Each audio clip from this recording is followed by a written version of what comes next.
Kia ora katoa, everybody. My name is Amanda Lowe. I'm from the Passive House Institute, New Zealand. Te tōputanga o te wharekoru ki Aotearoa. Thanks for joining us today in the fourth and the last in our Passive House season. Today's subject is the very topical schools and community.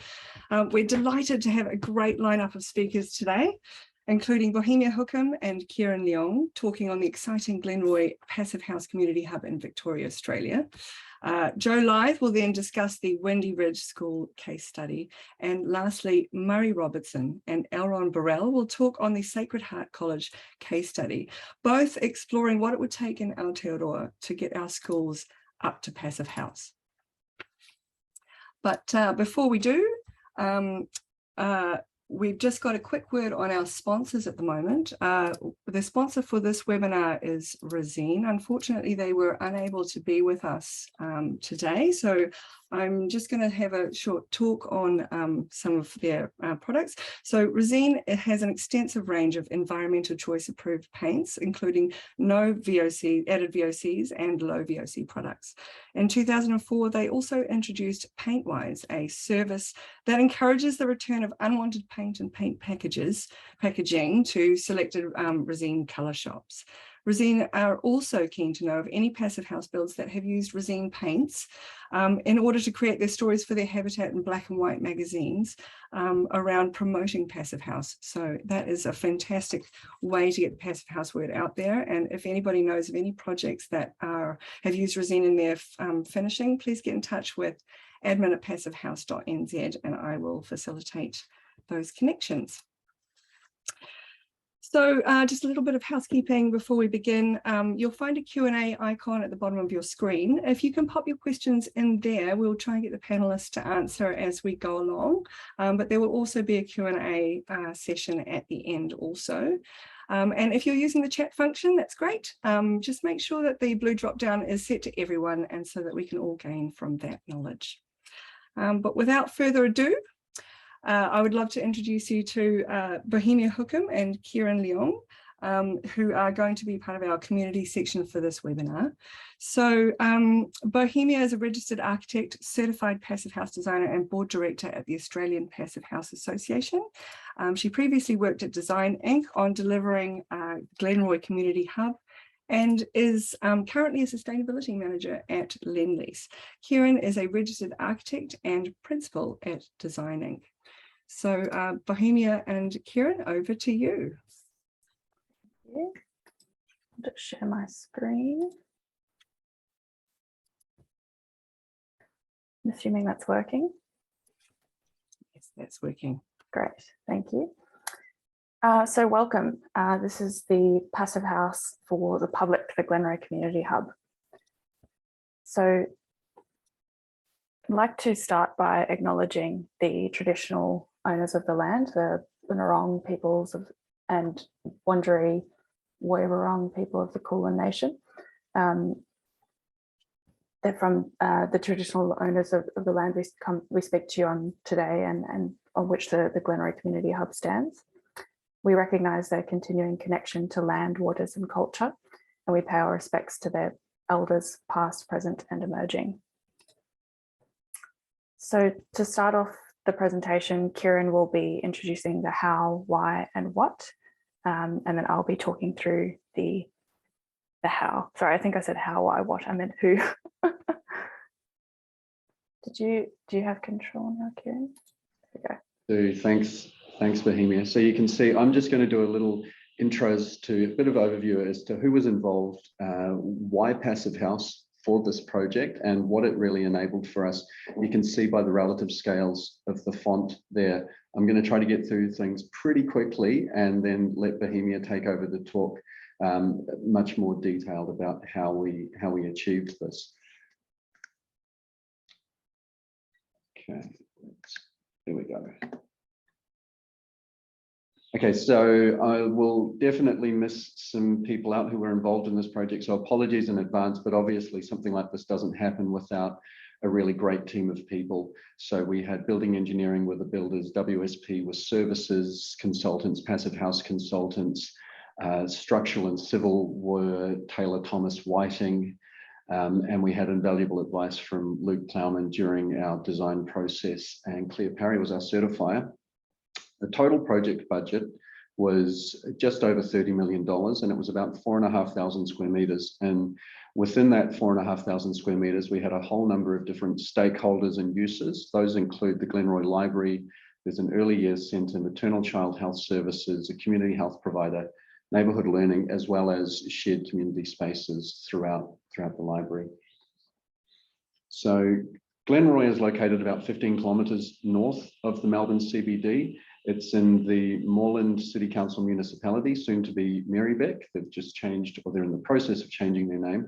And the site itself, as you can see, located in red, just over here, is about 400 metres away from the Glenroy station and town centre.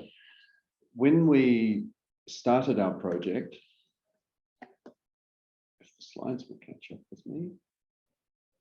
Okay, we had a vacant primary school was the starting point, and the Bridget Shaw Reserve was adjoining to that.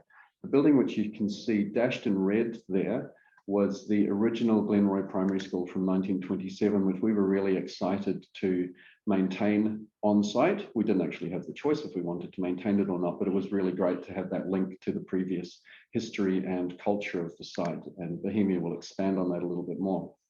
So who was involved? This is really important for setting the stage for Passive House. So Marybeck City Council, they are definitely sustainability leaders, both nationally, locally, and for local councils. They have some really ambitious goals of achieving a zero carbon municipality. So for the whole of the area which they look after, as well as for their own operations and corporate functions. The Glenroy community. So the community had a real need for community infrastructure, and it was their campaign, the Give Glenroy a Go campaign, which actually achieved state funding, which allowed the start of this project. That was further supported by funding, which was achieved from the various stakeholders involved, but it was a real community-driven outcome to actually start this project. And then ourselves designing. So we're inspired to create healthy buildings for people, which will improve people's lives. And our approach to that is quite holistic. We consider both the quantitative performance of buildings as well as the qualitative experiences, connections with nature, and how that actually forms people being able to be truly healthy within the spaces. So why Passive House for Glenroy? I don't think I need to explain why Passive House broadly speaking, but why was it appropriate for this project?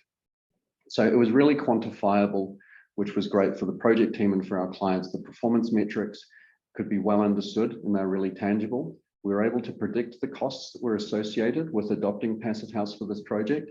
And these things, well, the performance metrics especially combined supported the carbon zero goals, which the City of Moreland or Marybeck had. And then it was highly marketable, which was really important for this project too. There's formal certification. So the council got a plaque, they got a certificate that they can stick on the building and they can talk about to other people, but it was also really rigorous as-built performance tested, which was quite important. This building would be a sustainability exemplar, which a council who want to be and our leaders from a sustainability perspective could promote. And it was a number of firsts. It's the first public building in Australia to achieve Passive House certification, the first for a local council, the first for a community building of this type. So again, that's all a really good news story that they can share with other people. And then last of all, just what Passive House at Glenroy has enabled beyond just Passive House certification. So once Passive House was acknowledged and adopted within the project, it really meant that the pathway to some other certifications were relatively straightforward. So we're currently in the process of seeking Living Building Challenge PEDAL certification and Zero Energy certification. And those costs were quite low really to pursue those. It also meant that Bohemia could put together this really nice Venn diagram here where low energy usage is really at the core of all of these quite aspirational sustainability targets that all of these things have in common. And I've mentioned a number of them already. I think most importantly, so the title of this, it's a public passive house building. It's a building that anyone in the public has the opportunity to come and visit. They don't need permission to come in. and experience the great environment which a passive house can provide for people. For us, we said we're inspired to create healthy buildings. So this is a building that can be truly healthy. We can adopt and fully appreciate that it will achieve the performance which we need, which will support the more holistic health and well-being outcomes for the project. So, Bohemia, I'll hand over to you now. Thanks, Kieran. So I'll delve into the how in a little bit more detail. Slides. There we go.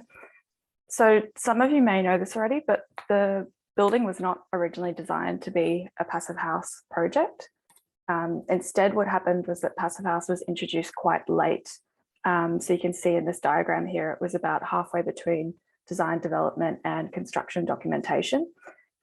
Normally what you would see happen is that around the schematic design, town planning kind of phase, you'd be ensuring that all of your passive house envelope design is confirmed. So the window size, the shading, the form, the wall build-ups to deal with spatial allowances.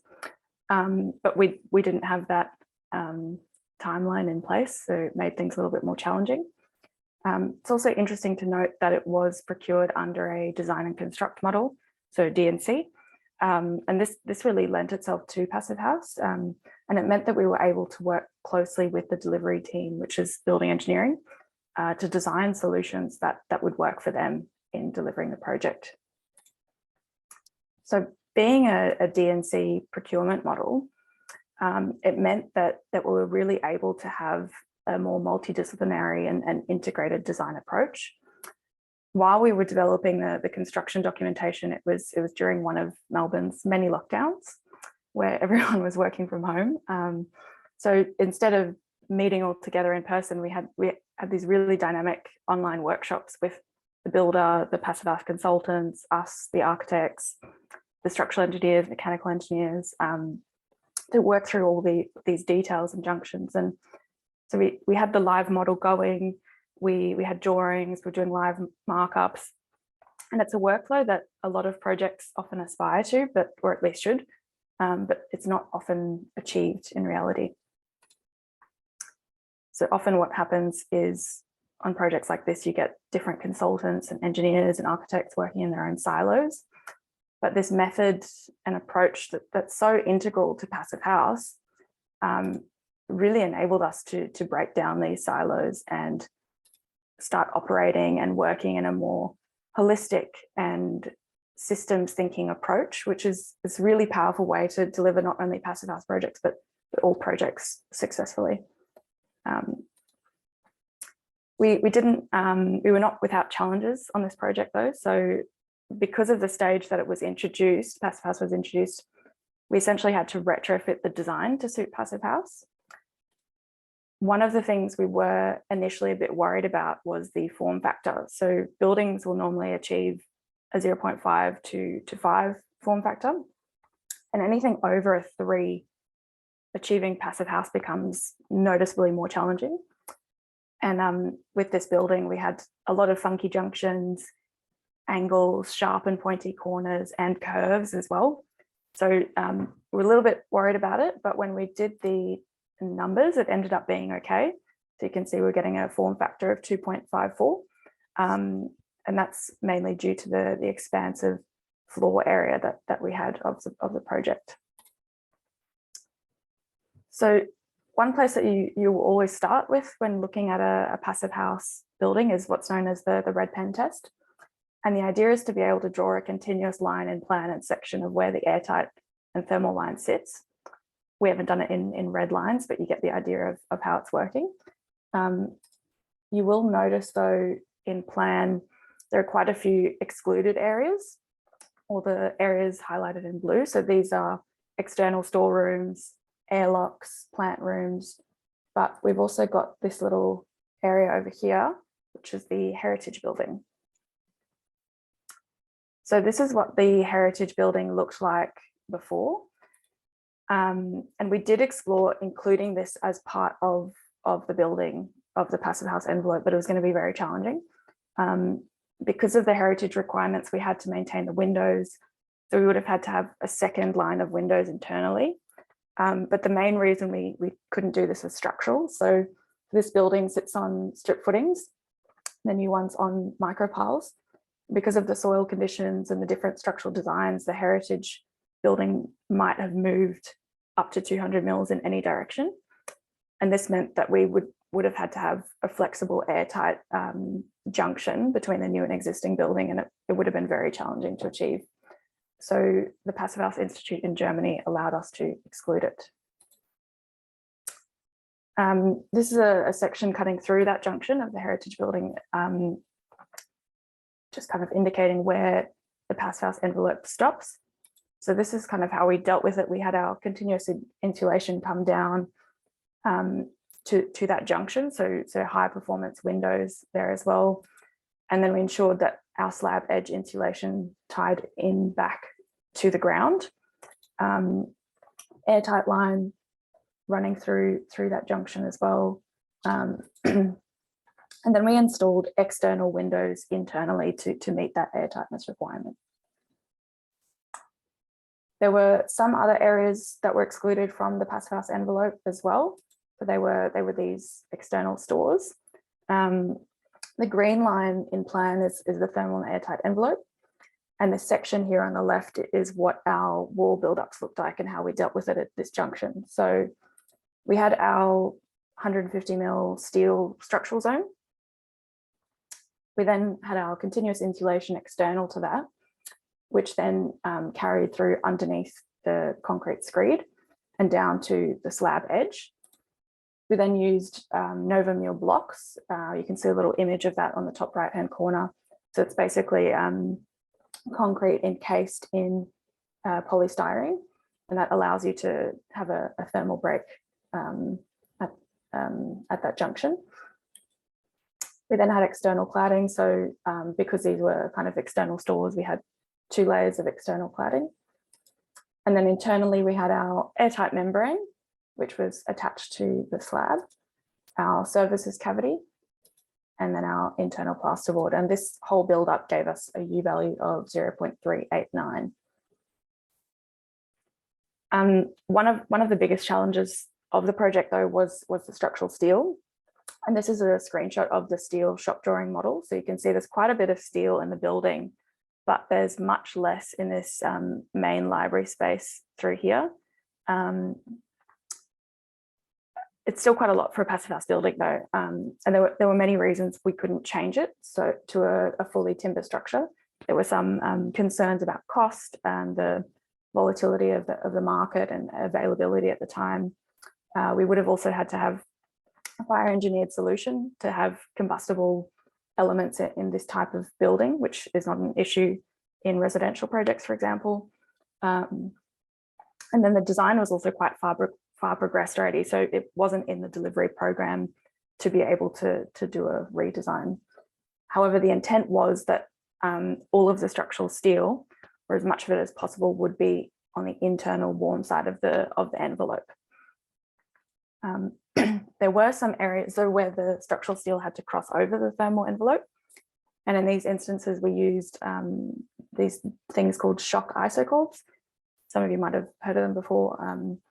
And they're not a perfect thermal break, but they worked really well in most instances. It just meant that when we were doing the shop drawing review, we had to be really careful about the location of these and the alignment, making sure that they weren't off to one side and in the spot that they needed to be. So that was quite a challenge.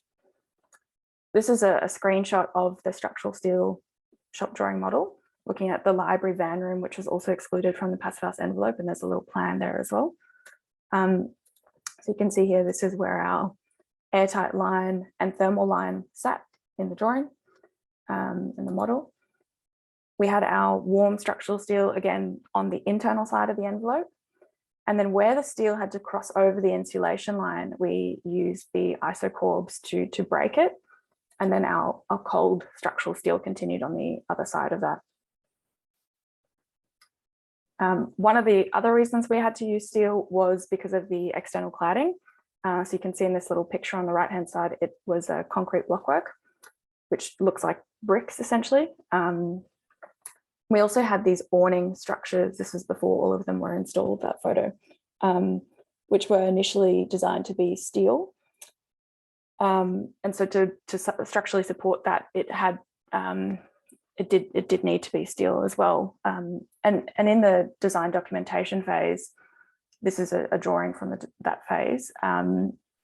We had assumed that we could use the isocorbs to thermally break that junction, but we didn't do a hygrothermal model or thermal bridge assessment at that phase. So when we were going through the construction documentation and we assessed this, it was not, that's where it's sitting. It was proved to not actually be a viable solution. So we had to go back to the drawing board. And our structural engineers had proposed this pretty neat solution using a bond beam, where they would take a concrete block, cut it in half. You can see this little pink highlighted area there. Turn it on its side and fill it with concrete to act as a lintel. So that's where it would be sitting in the section. And then in some instances where the lintel needed to be larger for wider openings, the bond beam would grow in height. But the blockwork wasn't available in the finish and size that we needed for it to fit in with everything. So that wasn't going to work for us either. What we ended up coming up with was this solution here, which is similar to how we dealt with the isocorbs at other thermal instances where the steel had to push through the thermal line. So we had our secondary steel frame on the cold side of the envelope.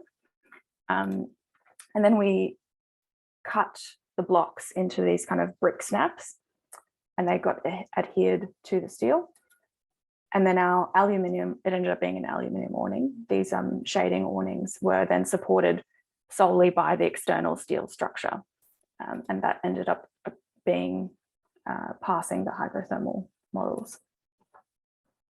So this is what it looked like before the blockwork went in. So you can see the darker steel is on the internal side, the warm side of the envelope. And then the insulation, you might have noticed before, sit in the sections, sits within the timber framing. And then the lighter colored steel in the foreground of the photo was the cold external steel, and it had little welded plate junctions, which again were tested in hydrothermal modeling and were fine in that regard. So this is kind of what it would look like in the two different instances once it was installed. So you can see on the left, we had these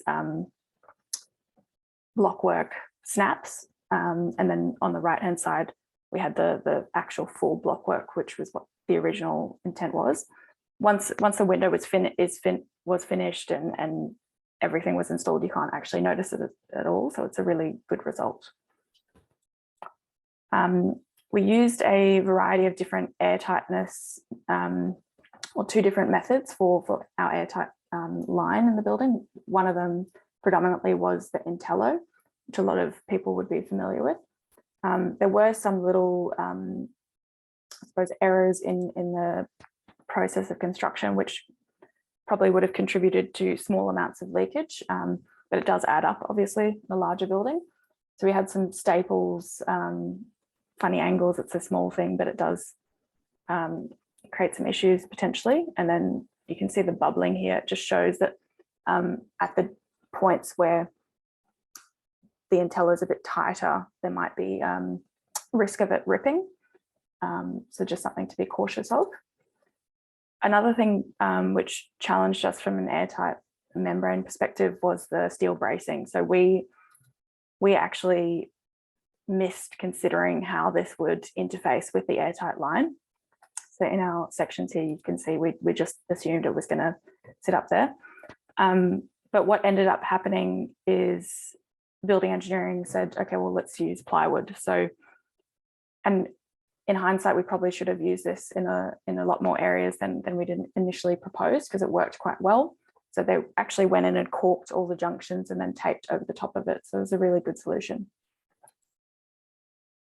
Another thing that was really key and crucial to the project was doing some component testing. So we did a blower door test of an installed window before we went through and installed all the other windows. And this helped us to identify issues and inconsistencies with the installation and ensure that the way that we were installing that window was actually going to get us across the line from an air tightness point of view. And so we identified quite a few issues, which were then through the process that we troubleshooted them and fixed that in the process of installing all the other windows.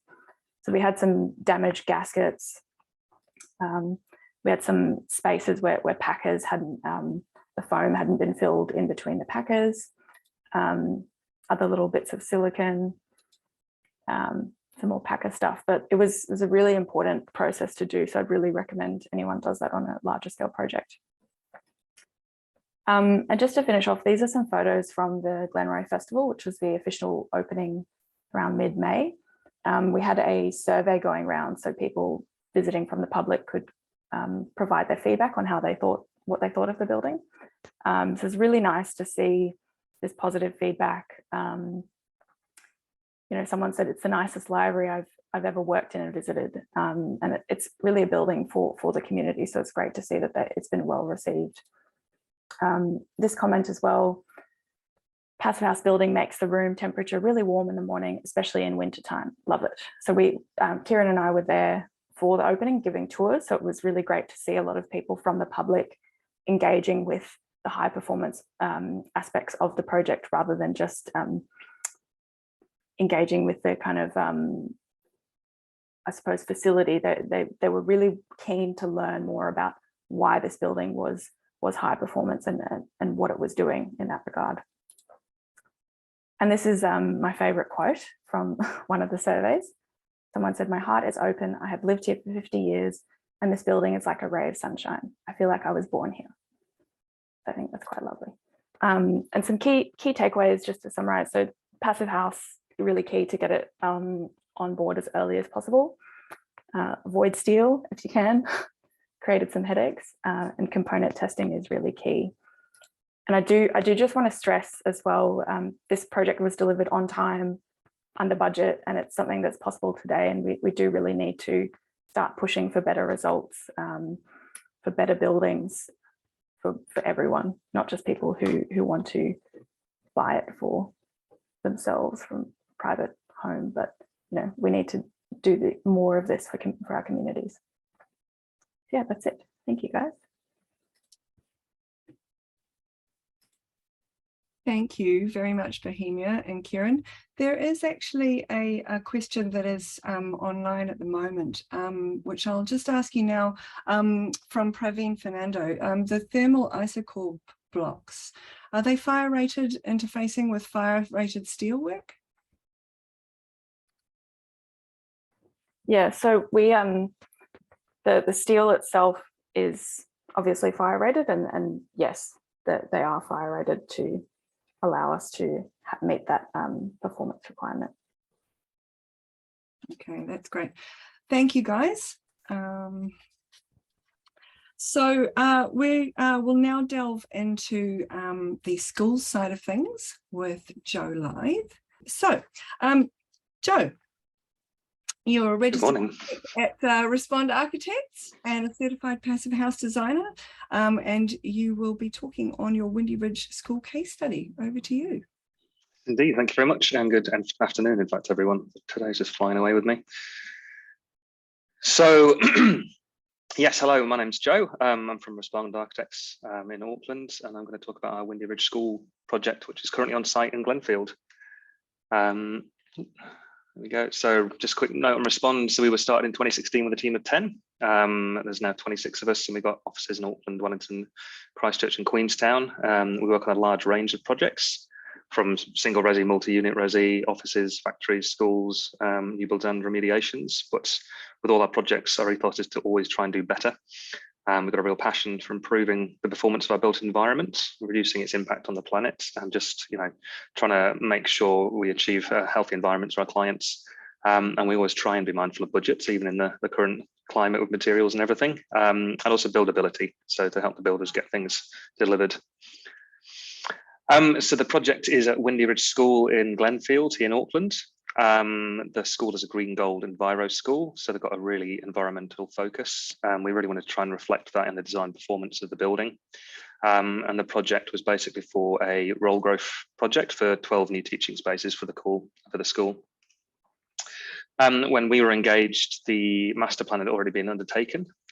So the plan was to remove an existing classroom block and boiler room that had definitely reached the end of their life and replace it with 12 new teaching spaces.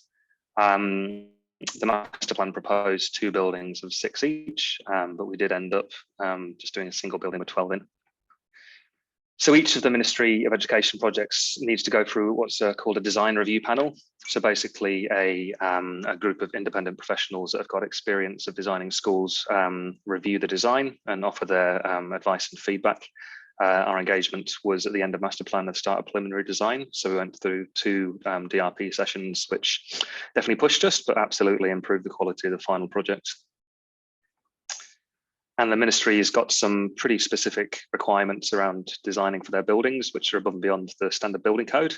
So we've got the DQLS, designing quality learning spaces about interior space and interior environments. The DSNZ, which is designing schools in New Zealand, which is a bit more generic. And then the weather tightness design requirements, which our director Natasha actually helped write, which helped quite a lot. So with the design, we obviously assessed the site. There was no real intention to design high performance at first, but we thought with the school's environmental focus and our passion, we wanted to try and increase it as much as possible. So we assessed all the natural factors, lighting, placement, did lots of massing studies and all sorts of things. We had workshops with the staff, which are really cool, just seeing how they wanted to teach, what they needed. And then we did some visits to other schools in Auckland that had been recently completed just to show them what was possible. So that was really, really useful. So this is a site, it's lovely and green. It's a southwest corner. It's relatively exposed, hence the name Windy Ridge. There's some lovely mature trees around it, but it is north facing and there's a sloping bank to the south as well. It's basically on this existing playing field on the bottom right-hand corner of the slide. And the building provides 12 new teaching spaces, 3 maker spaces, which are basically for painting, arts and cooking and all sorts of things. 2 first floor exterior learning decks, which are all covered, a bridge out the rear to the bank, and an internal social stair, which was, we were pretty happy to get that through the cost exercises, basically. And this is the plan. It's relatively straightforward, but it's designed for how the school works now. There's 3 cohorts moving into the classroom block, but in the future, they might have 2 as they grow. So each floor could be a single space as opposed to each area. So we've really tried to think about how it will work for the school in the future. And we wanted to do something of its place with all the greenery around. We wanted to kind of have a building that sat nicely into the environment. So we went with very robust, simple claddings, which the ministry prefer. So vertical metal and painted fibre cement, and a kind of muted colour palette on the outside. So when we looked at the performance aims, we obviously have to work within a ministry budget. That's public money, so you can't go wild with it. We just wanted to increase the thermal performance above and beyond the code minimums. Through doing so, decrease thermal bridging and any condensation and mold risk, ensure the interior environment quality so the kids can learn and be healthy, decrease the overall energy and just give the kids a great place to learn in, basically. So we started out with a very simple form. Obviously, this helps with performance. Simple forms are better, but also with cost as well. Corners are equals cost. So while we do have some little pop outs, it is relatively straightforward with a surface to volume ratio of 0.44. Joinery is obviously the big one, and unfortunately, we didn't manage to squeeze thermally broken frames through the cost exercise on this project. Hopefully, when the H1 upgrades finally come through, we can get that in future projects, but we did manage to get Low-E double glazing with warm edge spaces into the windows, which is relatively new for schools in New Zealand. We also managed to get through a fully insulated slab and footings. That's very, very uncommon in Auckland. However, on balance, with the lack of thermally broken windows, it enabled us to balance out the performance of it. So the contractor really enjoyed it, actually. Had a great production line set up on site, cutting all the foundations to shape, and they actually ended up using all the insulation as the formwork for the foundations, so it saves time and labour, enabling them to do that very quickly. They did have a flood at one point when it all floated out again, so unfortunately I had to put it back, but the joys of weather in winter in Auckland. We also insulated the slab edge. The MOE's got quite stringent requirements around ground clearances, including having nibs. So we had to design a solution for getting the XPS to extend up to the bottom of the framing, while trying to mitigate any thermal bridges around that edge. And the contractor has installed it on site, and he actually quite enjoyed it, and it went together very straightforward, which is great. We also ensured that it would happen at the mid-floor, where we've got the concrete mid-floor extending out to the edge of the frames. We've got 30 mils of insulation over there as well. With the timber frame, so it's a steel structure with concrete tray deck floor on the first floor and a concrete slab on the ground, but timber frame walls between that. So we worked really closely with Rudolph, the lead contractor, to make sure that we're mitigating any unneeded nogs. So making sure we're looking at all the cladding specs really carefully, using 140 framing, and also making we use the jib fix system to ensure we're not going to have any uninsulated voids at corners and where internal walls meet. And the steel frame itself, very similar to the previous project. It was actually originally a concrete frame building, but halfway through the developed design, the ministry asked the engineers to change it to fully steel framed, which is quite a bit of a redesign. But we made sure we kept it all within the thermal envelope to mitigate thermal bridging as much as possible. We managed to do that pretty much everywhere, apart from where we've got these first floor decks you can see in the bottom image. So we had to produce a little bit of a complex detail to ensure that we're thermally separating the structure. We worked with the engineers and we found a product called a Ferret thermal break. Just at those 4 locations. Good job there's only 4 of them, because it turns out they're quite expensive and you can't get them in New Zealand. So they've been imported from the UK, and the last thing I heard, they're still stuck at the at customs. So hopefully they'll arrive on site at some point soon. And then moving up the building at the roof, we've got steel VHS purlins. But where we've got roof overhangs, we wanted to mitigate any thermal bridges here. So we changed to high span just for the overhangs to prevent any thermal bridges going through there. On top of this, we've got a warm roof system from RoofLogic, which is relatively standard for schools in New Zealand now. RoofLogic did hygrothermal modelling to check any condensation risk, but we also included ventilation within the ceiling void, just to prevent any risk of moisture buildup in there as well. So ventilation.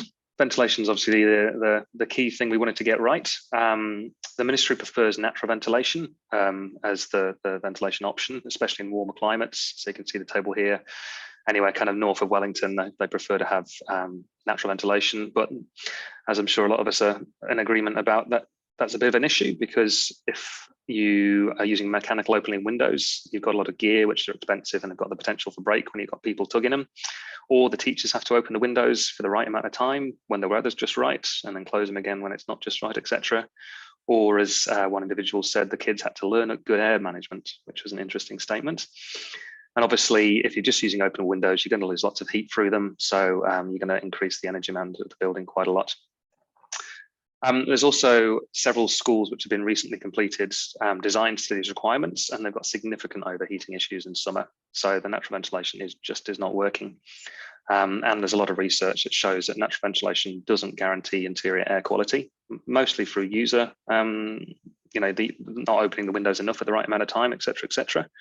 But VOCs, CO2 buildup, all sorts of things. We need to find a better way to properly ventilate our buildings. So we worked really closely with the school and with Stevenson Turner, the service engineers, and we really pushed for mechanical heat recovery ventilation and for active heating and cooling. So we presented this to the design review panel, and obviously they had a bit of a pushback on it, and they asked us to really investigate all the different strategies we could look at to make sure this was the best one from a cost effectiveness and a performance perspective. So Stevenson Turner produced a thermal comfort report looking at the number of hours over 25 degrees and the number of days a year CO2 will be over 1,500 parts per million, which even then is quite high. And it was based on the as then unreleased indoor air quality and thermal comfort requirements of the ministry. So we were basically testing them and working to future best practice. So the S&T worked through 9 different assumptions. I won't go through all of them, but they consisted of just open windows, some louvers, some shading, various combinations of these. But option 7 was the main one, where it included openable windows and night purging, low E coatings, exterior shading, and mechanical ventilation. So it's the only option that included the mechanical ventilation with the heat recovery. So they produced this study, and on the overheating, you can see the green is where we met the requirements and the red is where we didn't. So most of the ground floor was fine from an overheating perspective, but that is above 25 degrees. And I don't know about you, but I find 25 degrees quite warm in the first place. And on the first floor, we're not quite reaching some of those requirements. But when it came to CO2, that was where the real clincher came. It turned out that option 7 with the mechanical ventilation was the only option that would meet the requirements for CO2 within the building. So that got it across the line, basically, that to provide actual air quality, we had to have the mechanical ventilation within the building. So S&T designed a fully ducted balanced mechanical ventilation system using Mitsubishi Losnay units. They also, due to the overheating of the schools in the area, the school were really keen to get the proper heating and cooling into the building, and S&T did a lot of studies into it and basically worked out that heat pumps were the most sustainable option from a performance perspective. So we managed to get heating and cooling to the building as well, which is also relatively rare in New Zealand. So all of these services obviously require room, got big old ducts for the ventilation system. So we work in 3D and ArchiCAD. Luckily, the engineers work in Revit. So we got an IFC of all the steel structure. S&T produced an incredibly detailed model of all of the services, the HVAC, the electricals, heating and cooling, all sorts of things. So we coordinated both of these into our 3D model. And that enabled us to do some really in-depth clash detection quite early in the detailed design process, so we could really ensure we're, mitigate issues on site. Basically, we've also had a pre-start meeting with all of the services contractors, getting them in the same room just to talk through any issues. So fingers crossed, touch wood, we should be okay going forward. Since, in the past week, we've also produced a PHBP model just to have a look at how the building's performing based on the Passive House requirements. And I just want to really thank Elrond for running through this in the past couple of days for us and just making sure we haven't done any cock-ups. So that's really nice of him. We only ran through the first few sheets and we made an assumption of about 4 air changes an hour.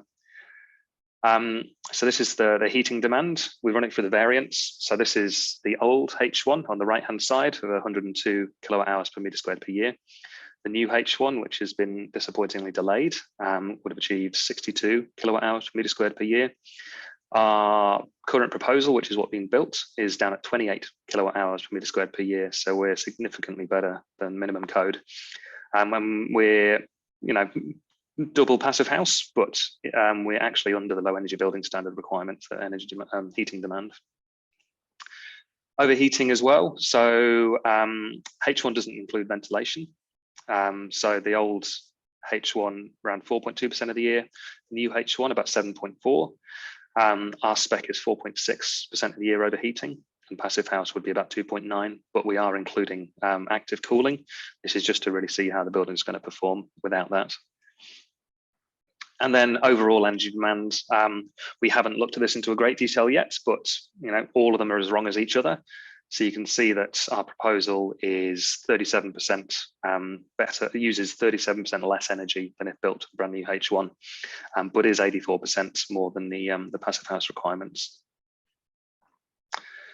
And looking at the PHBP model, obviously we still need to do some work, but if we manage to achieve 1 air change an hour, the building would likely meet the requirements for the low energy building standard, which is pretty cool, to be honest. When we were obviously trying to consider performance, but hadn't done any modeling until about a week ago. Unfortunately, there isn't an air tightness strategy in the building. We haven't got a membrane or anything like that on the walls. So 1 air change an hour might be quite complex to achieve, but we might be looking at that now we've seen these results. So within the building, we obviously tried to keep the budget in check while also including this HVAC and the heating and cooling and all sorts of things. But we managed to achieve some pretty cool interior finishes working closely with Ortex and with Inside on the carpet and the wall linings. The school, as I said, are environment based. So we've basically sectioned off different areas of the interior space to different environments from New Zealand. So using the Ortex and the carpet, we've got the bush, the mountains, the plains, the forest, the beach in another section. We're also using cabinetry to add interest and a bit of fun into the interiors. And on the exterior, we're using elements such as wind, etched into the balustrade, and the exterior screens around the staircases. We're working with Insol to produce a design perforations for that. So in summary, I mean, better buildings do have more costs because they include more, but they can be balanced if you consider them and balance it with the design. This project was achieved within an MOE budget. It is in Auckland, so the climate's relatively forgiving. But the MOE are taking really good steps towards improving the performance. As I said, it's public money, so you really need to balance cost and benefit. But it isn't just the financial benefits, obviously. It's about getting a healthy space for our kids to learn in. And even if you do have a simple form with very cost-effective cladding, it can be lifted with little touches of joy, so it doesn't have to be boring. The project itself was started at the start of 2019, when Respond are relatively young in their passive house and performance journey. So our awareness of performance and thermal modelling has obviously come quite a long way since then. So fingers crossed for a next one, and we'll hopefully do even better. We learned that allowing for thermal modelling, woofy modelling, you know, checking everything during the design process to inform the design is really key. There are a few things I wish we'd done sooner.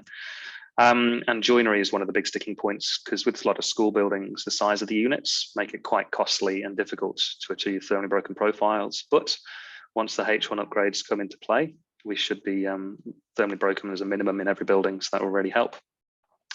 We'd also really like to try and look at lower embodied carbon material choices on future projects. Obviously, steel frame and concrete are the ministry's preferred options, but if we could look at mass timber, that would be really cool. So the team, so obviously we're Respond Architects. One of our directors, Natasha, has been integral in the project, and my number two, Mev, who's absolutely fantastic. Prendos with the structural engineers, Stevenson Turner have done all the grunt work with the services and all sorts of things, and Woodview are doing a fantastic job as the contractor. Becca as project management, and everybody else within the team is just, you know, we're all part of the same team basically. Currently, the project's only about 5 days over due to some really crappy weather. It's going really, really smoothly other than that. We barely see our delivery manager, it's going so well. Woodview are doing brilliantly. Rudolph is the lead contractor and he's great. Despite all the issues with material shortages, everything's been ordered well in advance and everything. And we're just really looking forward to delivering a good building for a fantastic school, hopefully early next year. These were, so as you can see, it's definitely coming up pretty quickly. And yeah, that's my presentation, and I hope that was interesting. Wonderful. Thank you, Joe. There's just a quick question before we move on. Question, what do you mean included ventilation in the ceiling, openings to the rooms mechanical?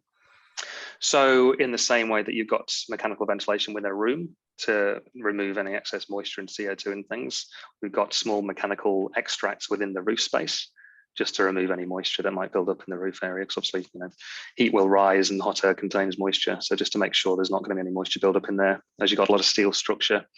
We also try to avoid thermal bridging as much as possible, but steel structure and the roof logic system, there are elements that might get a little bit colder.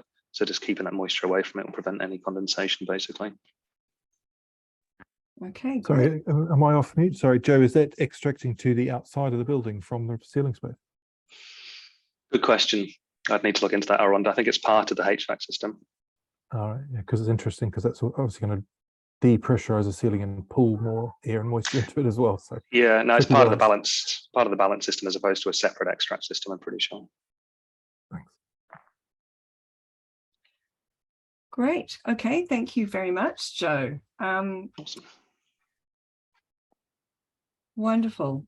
So lastly, we have Murray Robertson, Director of Robertson Hidsia Architects, and Elron Burrell, Director of VIA Architecture, both architects and certified passive house designers, for their talk on Sacred Heart College case study.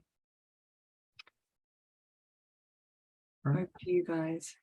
Right, kia ora koutou everybody. It's a pleasure to present this for you today. I'll just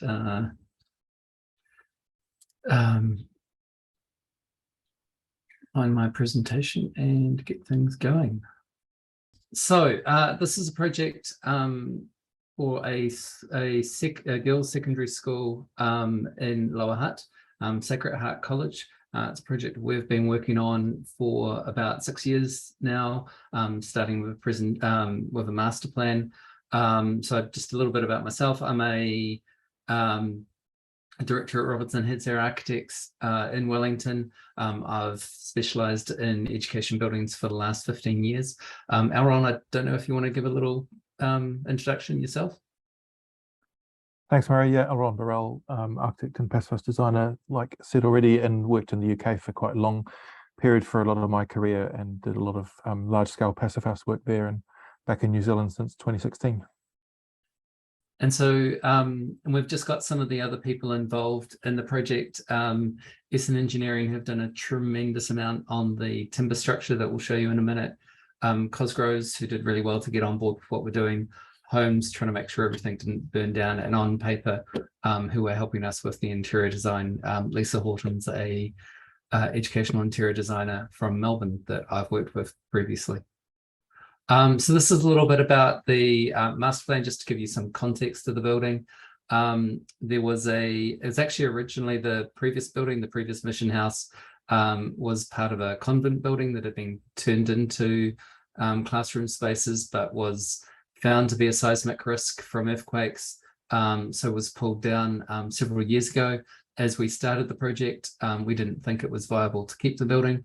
We've then done an exercise to see how we could use this building project to help stitch together the campus, which had, like many schools, grown over the years in a slightly random fashion. So we're looking for it to be at the center of things, where the various different access routes converge. It's just an overall site picture of the building. Mission House is the big square one in the middle. A little bit just flicking through about some of the ideas that we're doing to this. So this building is library, reception, teaching spaces, deans, counsellors, and some learning spaces. So trying to create a sort of a hub for all of the students in the school with a whole lot of different services hanging off each other. Excuse me, Murray. Sorry to interrupt, but I believe your slides don't seem to be showing properly. You may need to take away the zoom. They seem to be zoomed in a little. Right. Okay. Is that better there? If you could share again, that would be great. Oh, yeah.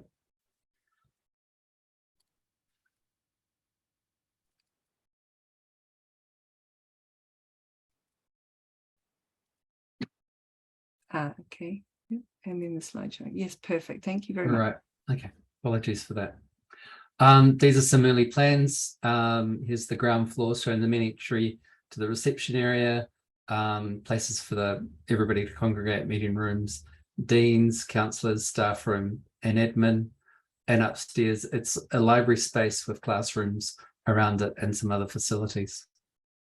So these are just some quick images to give you the overall impression of the building. One thing we started with, which probably gave us an advantage over the others, was that from the very beginning we wanted this to be a mass timber building, and that's something that makes everything else, like the thermal control, a lot easier. Thermal breaks.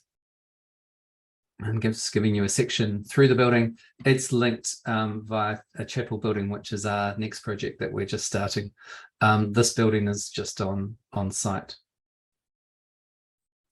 And so one of the things we did, this is an exercise at preliminary / develop design stage. We brought Aaron on board. We wanted to see how good we could make this building. And we wanted to see if it was achievable that we could meet the Passive House standard.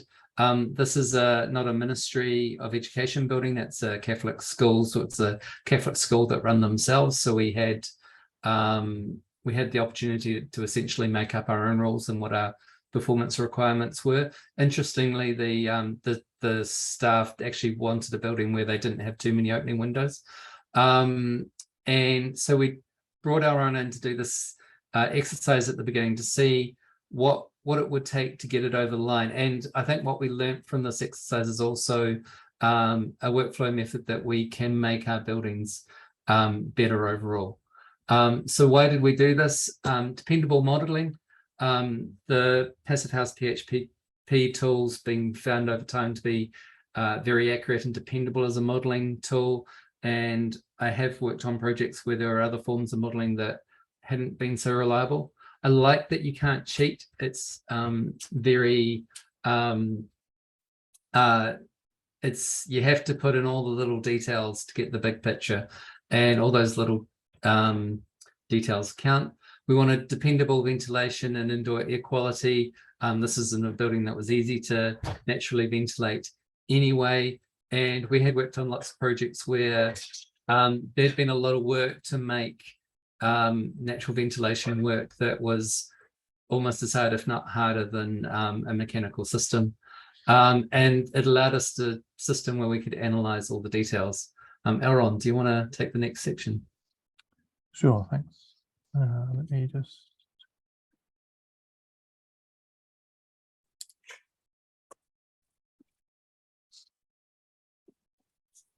Right, so yeah, as Murray said, he brought us in when the design was underway a little bit already, and it was a real privilege and an interesting opportunity to work with Murray on a project where there were aspirations, but we weren't sure exactly what we were going to get to, and to have a chance to kind of explore and see what would be possible. So just a little bit of background. These are, when I worked in the UK, I worked for Archetype there, and Archetype did the first couple of certified Passive House schools in the UK, and then did a whole series, and they're still doing many more at the moment. And so I've been involved in Passive House schools and other large-scale Passive House from quite early on. And in some of the projects, we did a whole lot of monitoring. So we really kind of tracked the performance of these buildings in a whole lot of different ways. And we had the advantage of having a bunch of school buildings we had built already that weren't Passive House that we could compare with. And then on the graphs, you'll see there's a conventional 1970s, which was the school down the road from the office, that we just stuck some monitoring in as well and kind of checked that as in comparison. So I've just put a couple of quick slides in here just to show the kind of benefits that come directly out of Passive House school buildings. So in this case, the winter, the indoor air temperature. So you can see that the grey line for the traditional school in the UK there was staying quite low, and the other ones are getting into much more comfortable temperatures, obviously going up and down a bit depending on occupancy and daytime, etc.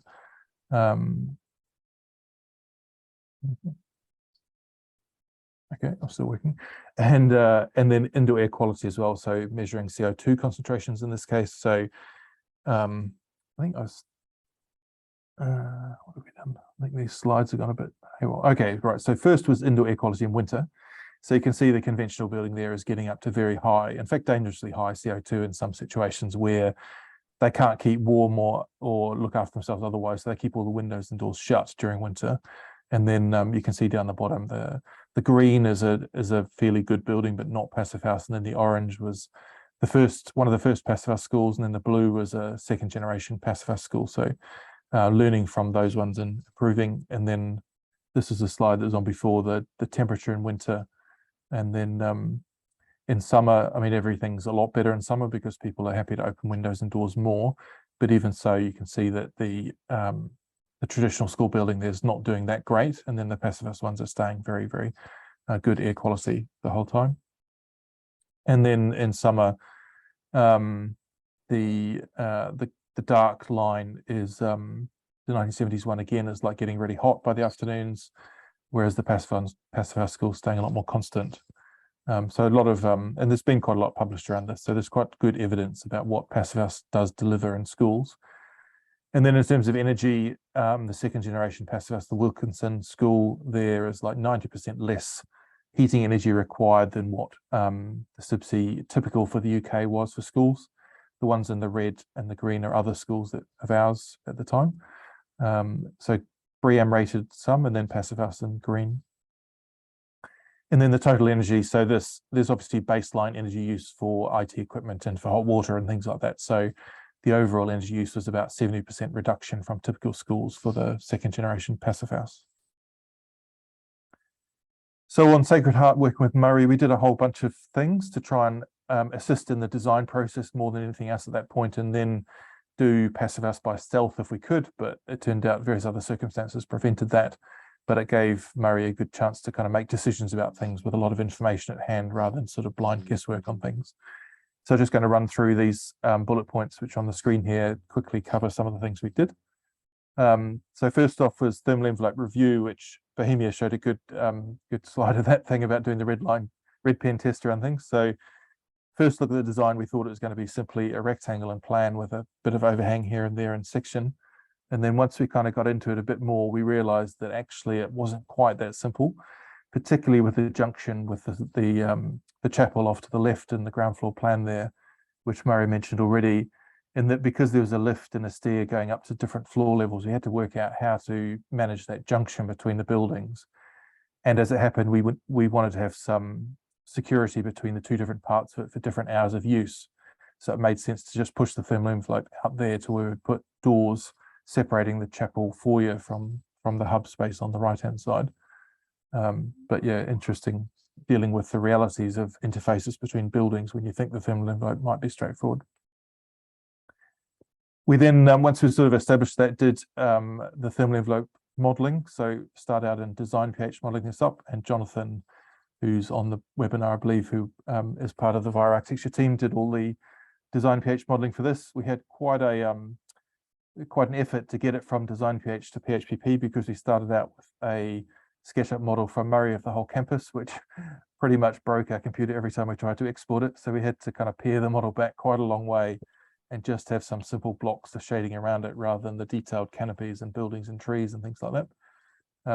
Something you realize when you get into bigger complex projects, that there's a lot more going on in the analysis, that especially for shading, which can slow the computer down or break it. And then we got straight into looking at what we're going to do around the slab, because there was a intention to get building consent and get the slab underway before the rest of the building would follow through. So staging the project. So we ran through a whole series of options of a building of this scale in Wellington. Could we do just a little bit of insulation under the slab with a bit on the edge? Did we need to insulate down the back side of the perimeter foundations with a bit of EPS, or did we need to increase it to XPS?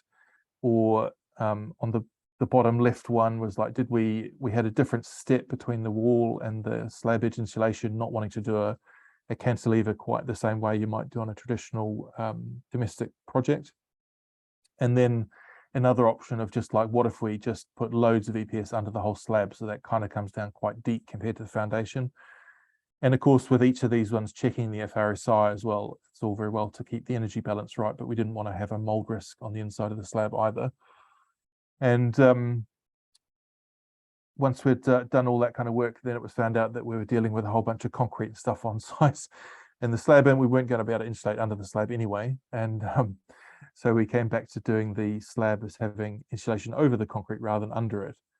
And then at this stage, we did a whole lot of research on different ways of separating out the structure above the slab from the slab. So like Joe mentioned, the Farrett thermal break for the steel, I'd used that in the UK before, among other things. So we looked at that as an option.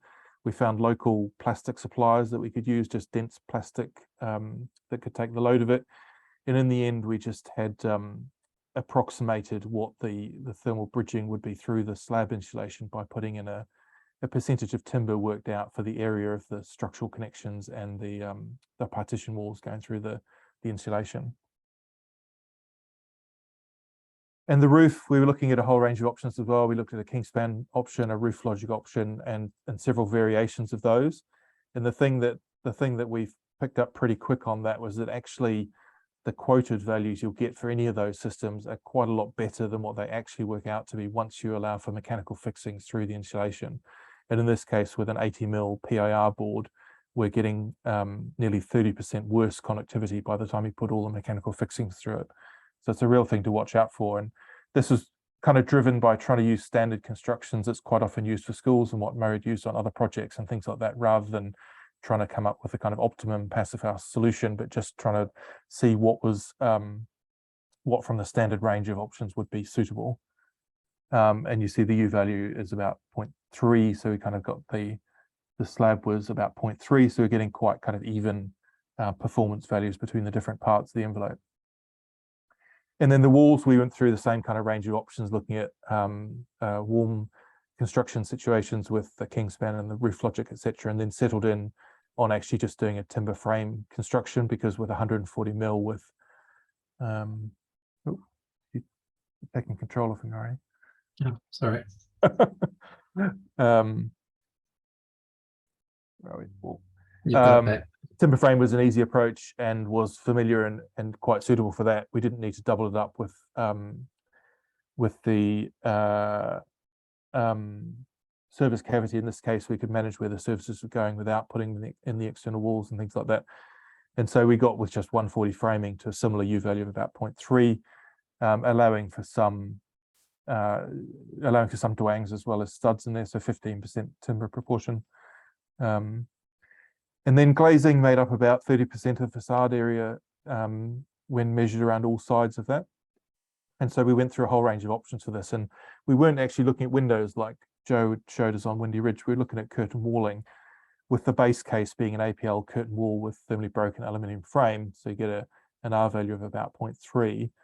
And we estimated that with this system, we might get to an air tightness of 3 for the whole building, based on a range of different factors. And so we just looked at various options of upgrading that. So the first thing was to say, okay, work with them and get a better air tightness. And then the next option was, okay, increase it to triple glazing and get a better air tightness. And then the third option was to go for a better curtain wall system that's just got a overall much higher performance. And APL and I forget what the name of the other company was, the people that work with those, I think Thermosash or one of the other ones, were really helpful in providing lots of data about the curtain wall, and they'd done some thermal modeling already and things, so we could get information about it. But actually, even then, there were some bits of data that were missing, like the bottom of a curtain wall panel sits on some blocks, which are going to change the insulation value for the glass around the base of the curtain wall. We couldn't get that information, so we're kind of estimating these things. And we did look at dedicated passive house systems. So we did look at Thermadura, have a timber aluminium curtain wall system in New Zealand, but we felt that was probably beyond the kind of standard commercial systems that were being looked at for the project. And you can see there that the R value goes from 0.3 in the worst case through to 1.3. So it's still like a third of the performance of the wall, but considerably better. And the Schuko option would have got it to passive house performance. So you can see here the heating demand reduction going from 38 in the worst case down to 14. This is accounting for everything else in the building as well, obviously not just the glazing doing all that, but quite a significant difference. And you can see this is kind of really the key element of the design of the envelope was going to be the glazing system that was used. Ventilation, we looked at a bunch of options, but it settled on a base case was using the Swigon Gold units for heat recovery ventilation, doing it for the whole building, having 2 units, one serving the ground floor, one serving the upper floor, which kind of simplified the duct routing and various other aspects of it. We had quite a lengthy ongoing discussion with the engineer about this, because he was concerned about taking extract air from bathrooms out through a heat exchanger for the whole system. We did quite a bit of research, and obviously I had the experience of previous schools in the UK where we didn't separate out the toilet ventilation. It all went through the main system. And we talked again with some colleagues in the UK about this, and this was in 2020, so we were thinking about kind of virus transmission and things like that as well with COVID. And it seemed pretty clear that even with a rotary heat exchanger like these have, where the same surface is in contact with extract air and fresh air, it was still safe and still hygienic, and still wasn't a risk in terms of any kind of problem with that. But actually on that slide there, I think I had down the bottom,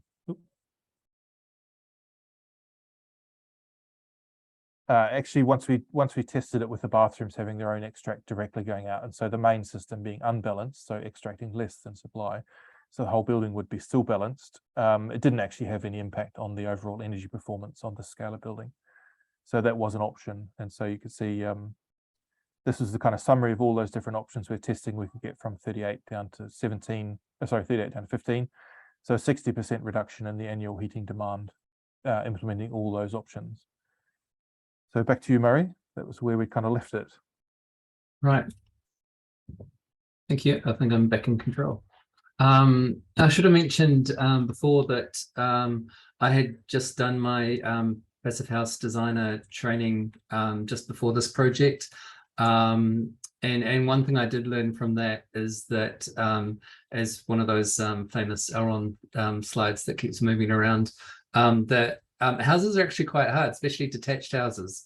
So bigger buildings, bigger surface to air volume areas, need sort of less insulation because of the volume, and comparatively. So like almost the hardest building to do passive house would be a tiny house, ironically. So I was very interested to see how we'd go on a school building, and really did want to benefit from some of Elron's experience overseas. So how did what we come up with a design that could have targeted passive house standard differ from a standard school building? So we found that we ended up with the same roof. It's a ProClima roof, just like the project that Joe showed previously. Sorry, a RoofLogic roof, not a ProClima roof. And actually, one of the things we've now looked at is we've gone to, as the project's developed, we've gone to above sheathing ventilation roof with an air barrier, which is probably more typical of a passive house building. We've got the same slab, and in fact, after the above insulation slab, we did end up going to an option that was under the slab. So the contractors, we had contractor early engagement, couldn't get over the idea of putting the insulation on top of the slab, which would be more of a European way of doing it. We ended up with the same walls, so we just had 140 timber frame walls. So really, just the only change from that to make that work would be we'd have to put a air barrier in, which would increase the air tightness of the building and the efficiency of the thermal envelope, as well as help mitigate any moisture issues. And so what would we need to, that would be different than a typical education project in New Zealand to get it over the line, would have improved, more efficient ventilation. So that's actually along the lines that Joe and the team at Respond managed to get in for the project in Auckland. We would have needed that air barrier to the walls, and we would have needed better windows than were currently used. Most school buildings in New Zealand are non-thermally broken aluminium windows, and so we'd have needed to go to a good quality thermally broken aluminium window, in this case with triple glazing, which, as hopefully we do end up improving H1 in the next few years, there's a few steps to make there. So jumping to this higher standard isn't so unobtainable anymore. And we did do some looking at what the costs might be. So we weren't able to progress with targeting passive house certification. We've come through a very difficult time in the last year or two where unfortunately our budget was set and construction costs were going up all the time. So we just got outstripped by the increases in construction costs. We ended up 12% over budget, so we really did have to pare back the building, but we still have the mass timber frame. But looking back through our value management of what the savings we made a saving of 67,000 going away from the Swagen heat recovery air handling unit. The air barrier to the walls was 30,000.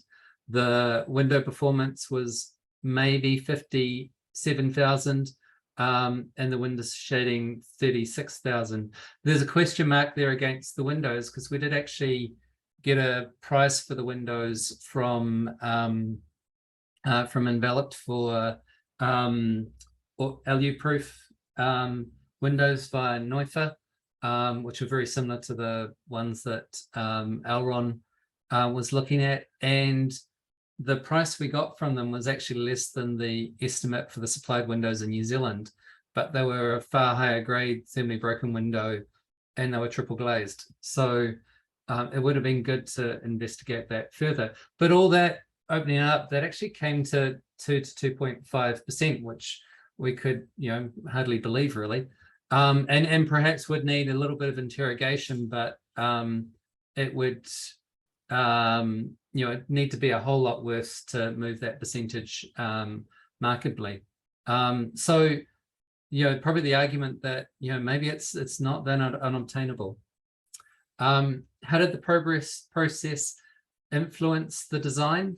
I think it allowed us to optimize the thermal envelope. So because we modeled it at that early stage with Auron, we were able to make sure that we had insulation where we needed insulation, and we didn't over insulate where we didn't have to over insulate. So, the critical thing was the windows, but 140 walls was fine. It helped inform the window fenestration design and helped us look at those critical details. So, overall helped us get the basics of the building right, which is still there, even though we weren't able to target certification. So we spent quite a bit of time in the design, making sure that, ways that we could design the facade that we weren't having masses of windows, and that helps the overall budget as well, because walls are, while thermally better, they're also cheaper than the windows. And one thing we did along with that is Cosgrove's analyzed the daylighting, and they looked at Green Star, and so we were able to keep the amount of glazed area down, while also being in a position where we would have been able to get maximum points for daylighting under Green Star. And perhaps that was something, with that 29%, maybe we could have even tweaked that a little bit more. So overall, what did we learn? It's important to try these exercises. Even as research, I think you only learn more with practice. It highlighted how the workflow for a passive house building might be different with a commercial building than a residential building, how you work with consultants. Design PH and PHPP are excellent tools for optimizing the building at an initial stage. So, not to take credit away from Auron and his team, what they did, but it's not that hard to use Design PH, and it's actually not that hard to use PHP once you know what you're doing. And I think it's a real benefit if architects are responsible for the thermal envelope right at the beginning of a job. I've seen too many jobs where the architect comes along with a design, and the other consultants, while maybe wanting to do better, are left trying to make something work, where what we want to do is get us sufficient at the beginning and then give the engineers as little to do. And that really, through that process, we learned how to have those conversations with the consultant and the contractor, which was really valuable. And that is the end of the presentation.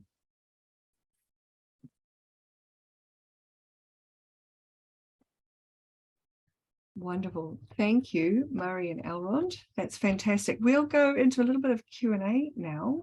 We've got a little bit of time.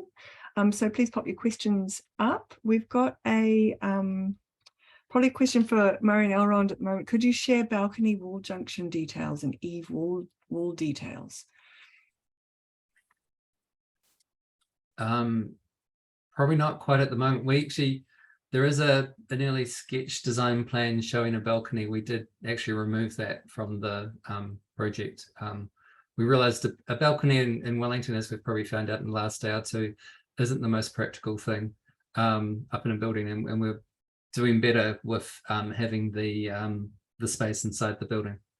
And plus, we didn't have to do those details.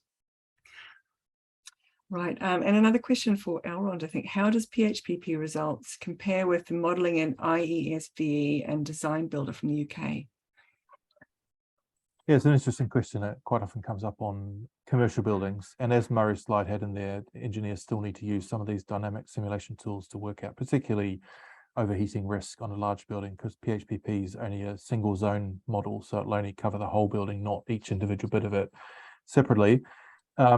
The thing with IES and with the Design Builder is that they're very detailed dynamic simulations, and they've got a lot of parameters and a lot of different defaults in them. So if you just use them as you would typically, you'll probably get quite some variance from using PHPP on the results. If you know how to use them really well and you go in and change all those things, then you may be able to get it to match, same sort of thing. If you're using the same inputs, you may well get the same sort of outputs. But like IES, for instance, has some settings about window openings and heat gains and things like that, which just don't align with PHPP. And PHPP has been developed over a really long period of time with results of actual buildings monitored and things like that, and compared to dynamic simulation. So I think that the dynamic simulation is really good for quite specific tasks, but when it comes to doing the energy balance of the whole building, if you're aiming for a reasonably high performance, I think PHPP is probably a better, more robust tool for doing that, particularly during the design process, as a way of kind of influencing how you might go about making decisions. Okay, thank you, Elrond. Murray and Elrond, how did you manage collaboration with the other consultants on the project? Well, it was great fun to have Elrond talking to the mechanical engineer about details of the air handling unit. I don't think they quite had that before. I think that's one of the learnings. You've got the larger buildings. It's a more complex team, and there is learnings to be done there. I guess it's just relationship building and communication at the end of the day. But I think I started thinking, well, we're doing the modeling, you guys don't need to, but actually realized afterwards, no, okay, right, you guys need to do the modeling because you need to work out that bit of heating in that particular room and you need your modeling for that. So it's really realizing what we do together. So I think PHPP is sort of perfect for that initial phase, and obviously if we could keep going through, that would be good. But it's something the architect used, or it could be the services engineer, to get the envelope right, and then the dynamic modeling would come later and develop design.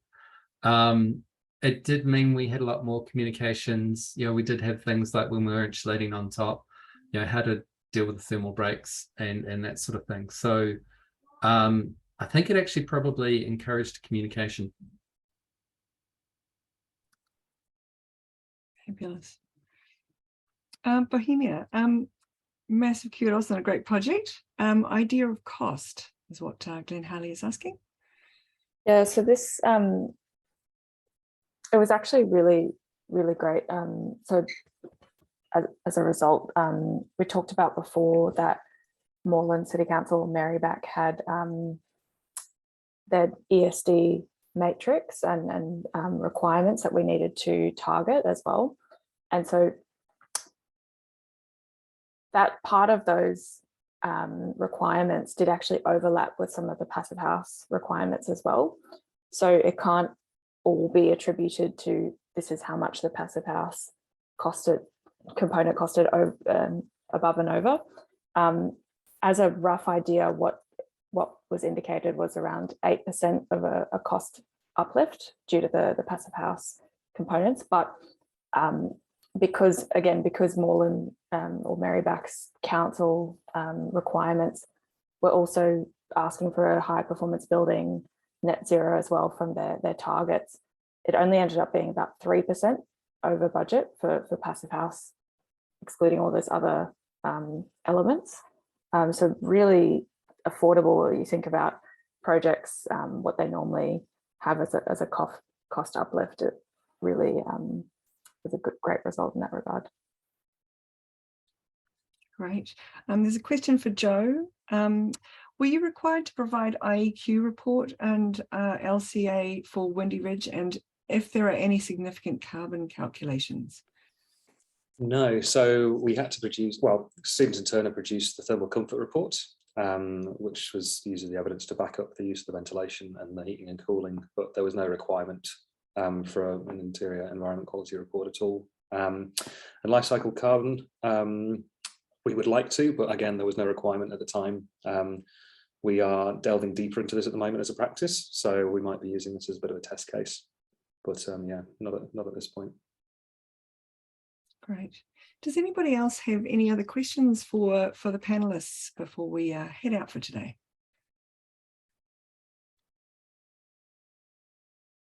We've got a question for Bohemia and Kieran from Elrond. Did you compare the amount of PV needed for net zero energy on the initial design versus the final PH design? Kieran, do you want to take this one? I think feel free to jump in, Bohemia, but I think that the short answer is no, it was done sort of concurrently. So we adopted the zero energy certification, or seeking that certification. It takes 12 months to prove it up after Passive House had been agreed. So there wasn't a version of that where we were going there. I think that the reason that the zero energy was really attainable is because they wanted basically to get as many solar panels as they could on the roof. Was just their kind of starting point. So we didn't have to jump through, you're over a certain amount of kilowatts, you're now considered a electricity supplier or producer and all of that. So I think it would be a really interesting comparison to make, but we've got 561 panels on the roof, and that's about 250 kilowatts. And that, from a design perspective, is intended, it should support about 120%. So we've got a bit of a buffer to get over that 100%.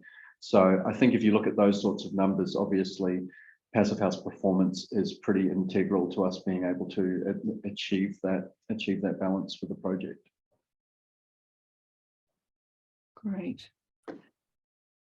Okay, I think we will we'll leave it there for today. Thank you to our fantastic presenters for all your time and energy, and to our sponsors for the Passive House season.